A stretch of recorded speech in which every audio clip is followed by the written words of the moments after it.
नमस्कार, आप देख रहे हैं इंडिया लाइव स्ट्रीम। भारत के पूर्व राष्ट्रपति प्रणब मुखर्जी का आज शाम को निधन हो गया। प्रणब मुखर्जी कोविड-19 से पीड़ित थे, साथ ही साथ उनकी हाल ही में ब्रेन सर्जरी हुई थी। आज शाम को उनका निधन हो गया और कल दिल्ली में उनका अंतिम संस्कार संभावित है। दोस्तों, प्रणब मुखर्जी भारत के उन राजनेताओं में से एक हैं जिनका नाम बहुत आदर से लिया जाता है। प्रणब मुखर्जी भारत को वित्तीय संकट से उबारने वाले वित्त मंत्री के रूप में जाने जाते हैं।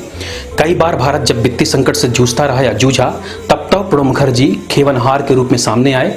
उन्होंने कांग्रेस के कार्यकाल में, कांग्रेस जब सत्ता में थी, तब वो वित्त मंत्री रहे और वित्त मंत्री के तौर पर उन्होंने बखूबी अपने कार्यभार को निभाया और भारत के उन चंद नेताओं में शुमार हो गए जिन्होंने भारत के लिए बेहतर काम किया और भारत को वित्तीय संकट से निकालते हुए भारत को एक पहचान दिलाई। दोस्तों, खास बात यह है कि प्रणब मुखर्जी कांग्रेसी नेता थे, लेकिन इसके बाद भी वो गैर कांग्रेसी प्रधानमंत्रियों से सबसे ज्यादा प्रभावित थे। भारतीय इतिहास में उनका यह मानना था कि भारतीय इतिहास में केवल 2 ही प्रधानमंत्री हुए हैं जिनसे वो प्रभावित हैं। एक अटल बिहारी वाजपेयी। उनका मानना था अटल बिहारी वाजपेयी सबसे सुलझे और सबसे प्रखर नेता हैं, वो भारत को एक बेहतर दिशा दे सकते हैं। इसके साथ ही उनका मानना यह था कि नरेंद्र मोदी भारत में सबसे तेज सीखने वाले प्रधानमंत्रियों में से एक हैं।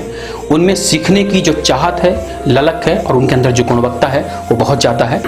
दोस्तों, प्रणब मुखर्जी 2 बार प्रधानमंत्री बनते रह गए।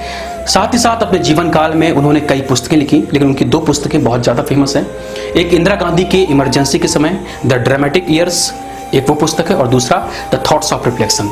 2 पुस्तकों को आप जरूर पढ़िए। उन्होंने अपने जीवन की सबसे बेहतर जो भी उनके अनुभव रहे हैं उनको उन पुस्तकों में उन्होंने उकेरा है और वो पुस्तक काफी बिकी भी, लोगों ने उनको काफी सराहा। साथ ही साथ उनके जीवन काल में बहुत सारी ऐसी घटनाएं थी जो उनको एक बेहतर राजनेता की कैटेगरी में रखती हैं